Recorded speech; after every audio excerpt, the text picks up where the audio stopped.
Hey everybody, it's K Jam from the 7. I'm here today to talk to you about the first 10 games of the Edmonton Oilers season so far. And gosh, has it been a beauty in terms of where they're at so far, but let's not get too ahead of ourselves. It's a long season yet, but exciting so far. Uh, the Oilers, 10 games into the season, they're 7-2-1, so that's a very exciting record to have so far. Um, through the month of October, we saw a lot of very good hockey, as well as one game where we wish we could forget, but we really shouldn't. We lost very badly against Buffalo in the third game of the season, and it really seemed to bring the team together and to play better hockey. I know that the first two games against Calgary, we all want to win when we're playing Calgary, unless you're a Calgary fan. But those are games you want to win, and you need to win. They're in your division. And then we played a game against Buffalo, and we got embarrassed, frankly, on our home ice.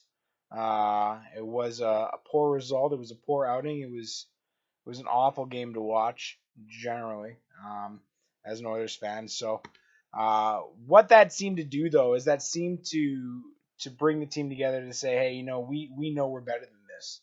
We have to play better than this. And I think that perhaps they even surprised themselves with the streak that they went on after that. Um, they won. I think it was the next four in a row, three.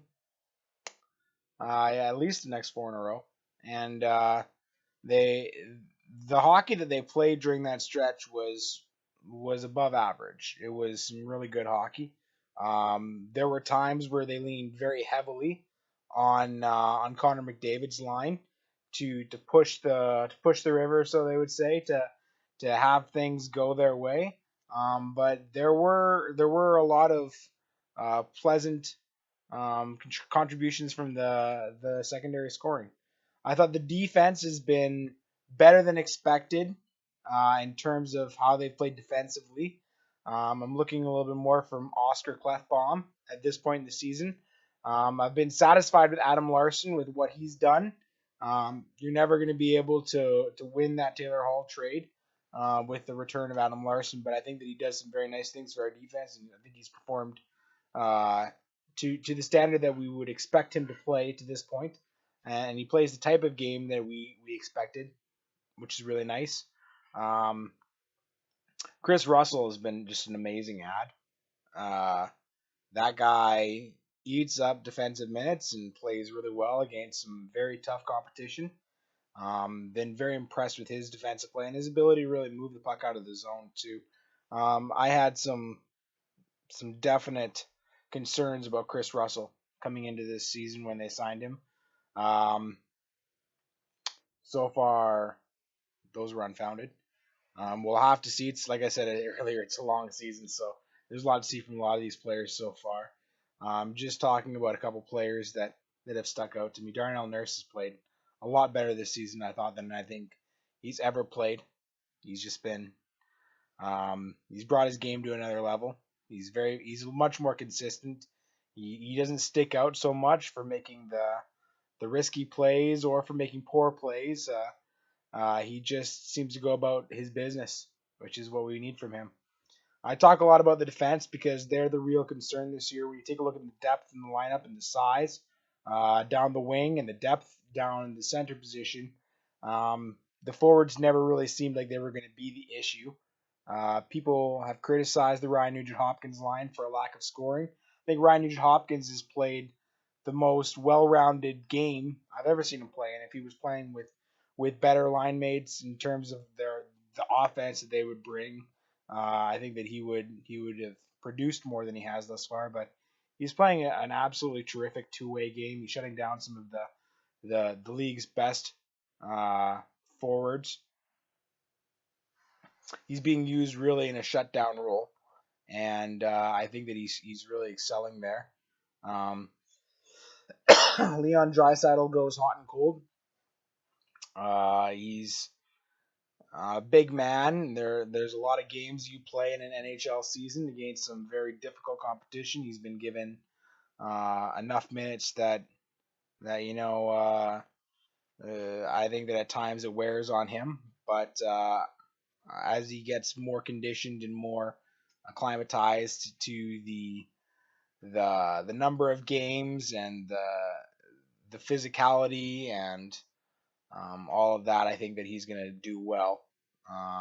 And playing him a lot now is going to definitely benefit long term to help him make that adjustment. Connor McDavid, I mean, like, what can I say about him that hasn't been said? I'm not even going to try. He's one of the top 3 players in the league today. He's arguably the best player in the league. He's 19 years old. He's the captain of the team. It's outstanding. Um, Jordan Eberle seems to have been playing a more well-rounded game recently. Uh, he isn't shooting as well, sadly. But I think that it's arguable that he's helping the team win more with the game that he's playing. He seems to have brought a lot more of that game that we saw when he played in the World Hockey Championships. Sorry, no, the World Hockey Championships, the World Cup. No, the World Hockey Championships when he was playing with Taylor Hall and Sidney Crosby. He put on his work hat and his work boots, and he went to work in that tournament, and we saw some really good things. I think he's playing a lot more like that now. So if he can figure out how to find the range, so to say, to put the puck in the net again, and then Jordan Eberle becomes a much better player overall for us. When you talk about Milan Lucic as an ad, he's done everything I think that you could ask him to do, everything that you would have expected him to do. I think he's fought twice already, and he's putting up some decent numbers. And he's really good at possessing the puck and controlling the puck along the boards, battling, winning battles.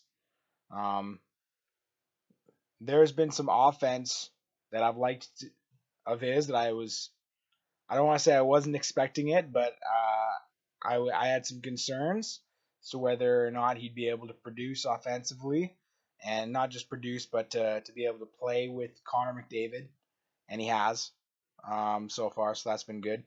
Patty Maroon still seems to be buzzing along, doing pretty good. A little bit like Draisaitl, he gets hot and cold too, but he's winning a lot of battles. There are nights where he provides a ton of energy for the team. Very valuable player, and a lot of these guys I'm talking about have size when we talk about Lucic and Maroon, Draisaitl. I could also talk about Benoit Pouliot. A few too many penalties, but that's a guy who has speed and a guy who attacks the puck, who goes in and doesn't wait for the play to come to him. That he goes out and he tries to go get it, and I think that's something that's valuable. Very tenacious player. He's very versatile. He makes good things happen when he's not in the box. Zach Cassian's been, jeez, I did not like Zach Cassian a few years ago. I bet a lot of us can relate to that. Zach Cassian has been, I think, everything that we hoped Ben Eager would be. If you can remember back to when we brought Ben Eager on, he's physical. He's nasty. He brings offense. He can skate. Yeah, definitely a much better player even than I would have given him credit for when I remember watching him play in Vancouver. I thought he was. I remember he could skate and handle the puck a bit, but I don't remember him playing this well. So, in my limited time watching him play, mostly against the Oilers in Vancouver. Cam Talbot. Wow. This guy's playing out real. Unreal. I guess I would have probably suggested that he was a below average league goaltender when it comes to a starting goaltender. He would have been an exceptional backup goaltender. There are probably some starters in this league that would be better suited to be backup goaltenders if their team wanted to really win. And I kind of thought that maybe Cam Talbot would be one of those guys that that should be backing up a Carey Price or a Henrik Lundqvist on a team that really wanted to contend.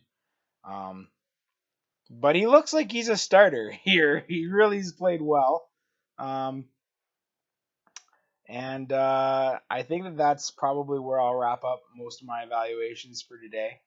I think I talked about most of the most important players um, and where the team is at so far. I think that when we look at what we might need for the playoffs, we're in a position now where if we went 1 or 2 games above 500 the rest of the season, that we would be right in the thick of a playoff berth. You'd probably make the playoffs like that if you were 2 games over 500 the rest of the way, which means that they've put themselves in a really good position.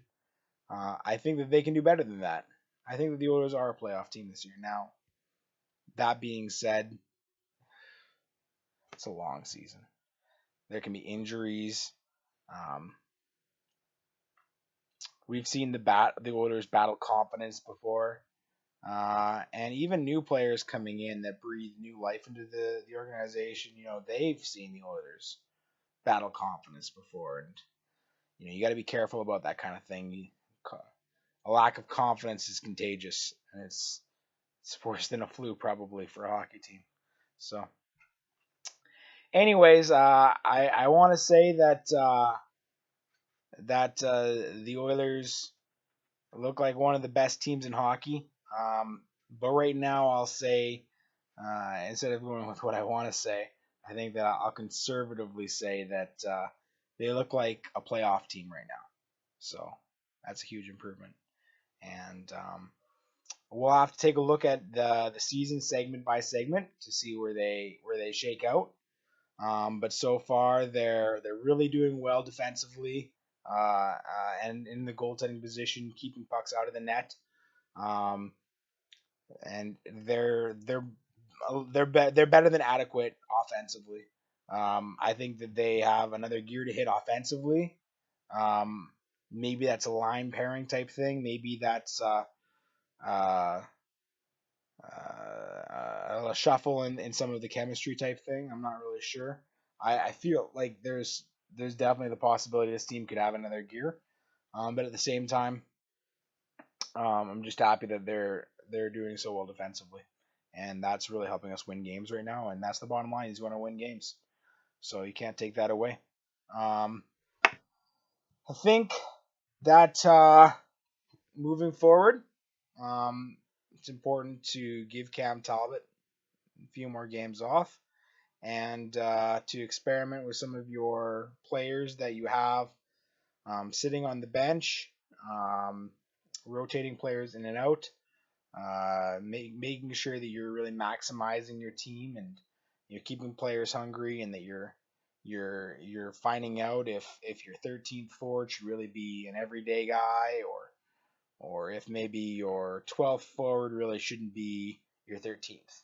Um, Not to mention there's Matty Hendricks who's going to be coming back from injury soon, and that guy's going to have a trouble finding a spot in the lineup. But for the kind of player and the kind of value he brings, um, I would look to try to make it work. Uh, the Oilers almost have too much depth up front right now. Is that a real thing? I don't know. I mean, people get hurt.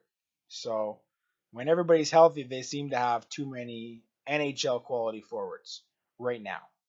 Um, Defense might be a different position. They have just enough. So an injury there could really change the season. And obviously in goaltending, you got to rest Cam Talbot a little more than that. But terrific start from the Oilers. Best start they've had in years. I really think that I'm looking forward to watching the Oilers play a lot more. A good chunk of that has to do with watching Connor McDavid play. That's appointment hockey, as may has been said by others before. But that's all I have to say for now. We will be in touch again soon. Hope things continue to go well for Edmonton. the Oilers, and I hope things are going well with all of you out there watching the video right now. Have a great night. K Jam from the 7. I'm out.